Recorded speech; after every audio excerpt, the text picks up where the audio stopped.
Hello, this is Ruslan Belov. Today is April 25th, and we're beginning our daily review of the Ukrainian front over the past 24 hours. Let's open the map. So friends, today I want to start with the situation in Sumy Oblast. We'll also talk about Kursk Oblast, but first, Sumy. Remember how I told you about some issues we faced in Lochnia? The Ukrainian armed forces managed to gather a strike force from reserves, launched an offensive, and ultimately pushed us out of the village, forcing us back almost a kilometer.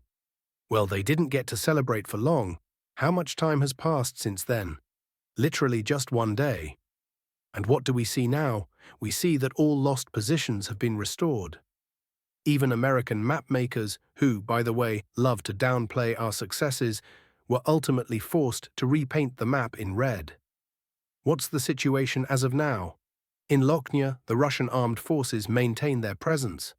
The northern part of the village is under our full control, while most of Lochnia, including the center, is a grey zone.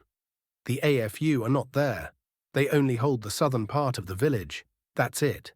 Thus, all previously lost positions have been regained, and now we're pushing again toward the center and south, trying to break through AFU defenses and reach the outskirts of Yunukovka. Because Yunukovka, a major AFU logistics hub, well, former logistics hub, is currently the nearest priority target. What else can I say about Sumy Oblast? Well, as you can see, we've created a semi-encirclement and are now advancing on all fronts, gradually tightening the ring. The main goal here is to straighten the front line along this axis and, of course, take the settlement of Belovadovi. By the way, we've already reached its outskirts, but we don't have full control yet, though neither does the AFU, so it's a grey zone. Now, regarding Kursk Oblast, this is the end for the AFU. Yes, they're throwing meat into Gornal, hoping to hold the village. But they're failing. And yet, despite all this, despite the hell, despite the piles of corpses, their command stubbornly keeps sending soldiers there. To hold what? Look, only a tiny sliver remains under their stable control, literally about 4 square kilometers. And for this pathetic scrap of their former bridgehead, they're willing to sacrifice dozens of their soldiers. Well, in reality, the same thing is happening here as in Belgorod Oblast. That is, they're ready to burn through their troops for a measly couple of square kilometers of Russian land. All right, we've covered that. Now moving on, as for other sectors of the front, the geography here is more or less unchanged. There are areas where nothing is happening. For example, Kharkiv Oblast, where even the Dvorechny bridgehead has stalled. Or the Seversk direction, where there's some movement, but only by dozens or hundreds of meters, no more. On the other hand, there are areas where the AFU is collapsing and can't stop our advance. One such sector is the Toretsk direction, or rather it's no longer Toretsk, it would be incorrect to call it that now, but the Costantinovka direction, since Toretsk is now 100% back under our full control. Yes, American mapmakers are straining to leave them a tiny little piece here, but that's all nonsense. The AFU is no longer in Toretsk, nowhere in the city. The main events are now unfolding on the flanks, both flanks. Here, our forces advanced along the reservoir and reached the camp. We're currently consolidating there to then push further and link up with our units here, after which this entire pocket will be cleared. This will push the front line about 2 kilometers away from the city, providing at least some level of security. In other words, a repeat of the AFU's attack scenario from a month and a half ago will not happen again. Guaranteed. If we shift westward, fighting is now taking place on the approaches to Romanivka and Stara Mykolaiivka. Meanwhile, the pocket south of here is being systematically cleared.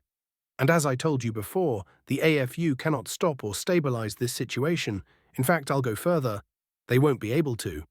Why? Because things are also starting to crumble for them on the eastern flank of Pokrovsk. And I'm not even talking about Myrolyubivka here. Let me open another map to make it clearer. See? After taking Tarasivka, our forces didn't rest. They kept pressing the AFU positions at a furious pace. The results weren't long in coming. In total, we managed to advance 2.5 kilometers and reach the outskirts of the village of Berezovka. But you know, it's not just about reaching it.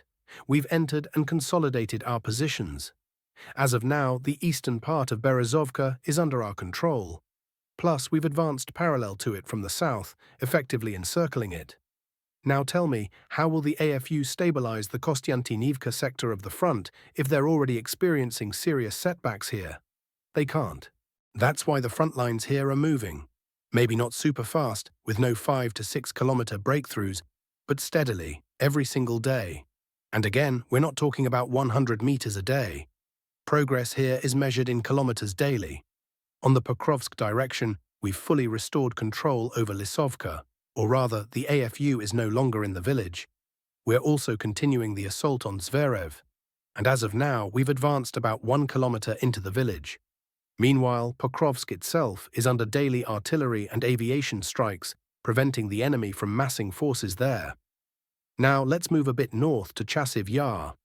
Updates from the map indicate that the western part of the city has completely come under Russian control. Besides residential areas, OSINT sources also report advances by the Russian army south of this sector, in the forested area. It appears that this is where the push south will come from, cutting off AFU logistics in central Chassiva. It seems the Russian army has decided to put a final end to Chassiva, a small but strategically crucial city. The AFU keeps throwing reserves here due to its importance. The city sits on the highest elevation point, allowing control over vast distances, Costantinovka to the south, Drushkivka and Kramatorsk to the north, and even parts of Sloviansk. That's why the fighting here is so fierce. The AFU is clinging to this settlement with their teeth. Once it falls, the battle will shift to the remaining major cities of Donetsk Oblast. And speaking of Donetsk Oblast, this is now the key region for the Russian armed forces. Here, politics dictates much of the strategy. Another sector, where the AFU is in real hell, this is the Novopavlivka direction, specifically the Bodanivka sector. And when I say hell, those aren't my words. Ukrainian military analysts themselves are writing this. Here's a screenshot as proof. I'm not making this up. What's happening there? Why the panic? Well, there are small advances on all sectors, but that's not even the main issue. The real problem is how intensely aviation is working here. They're literally flattening Bodanivka, which is why AFU soldiers are howling about it being hell. And you know what? I'll say it's the right tactic. The correct approach is to raze everything to the ground, turn it all to dust, and only then send in infantry. This way, far fewer personnel die, and who cares about the buildings? They can be rebuilt later, but throwing soldiers into frontal assaults, those lives can't be brought back.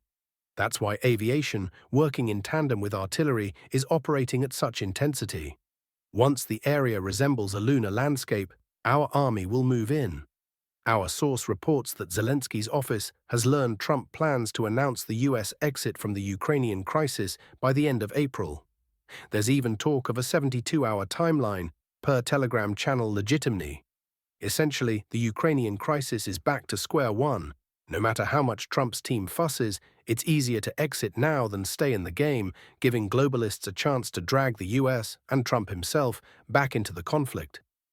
Meanwhile, London has taken no action, as we warned. Worse for the AFU, they're facing a critical shortage of air defense missiles. Zelensky has already stated that after last night's strike, Ukraine will beg its partners for more air defense systems. In reality, the situation is far worse, and soon Ukraine's skies will be completely open. And in another strange twist, the US president is making bizarre statements again. Trump insists that Moscow must hand control of the Zaporizhzhia nuclear power plant to Ukraine, which would allow the US to manage energy flows for both sides. The US also seeks to guarantee passage across the Dnipro River and the return of Russian-controlled territories in Kharkiv Oblast. Trump even expressed confidence that Russia would heed his request to stop strikes on Ukraine. But let's remind him, the Kremlin has officially stated that all territories under Russian control will remain so. That's all for today's Frontline Report. Thank you for watching. Subscribe and like if you enjoyed this update.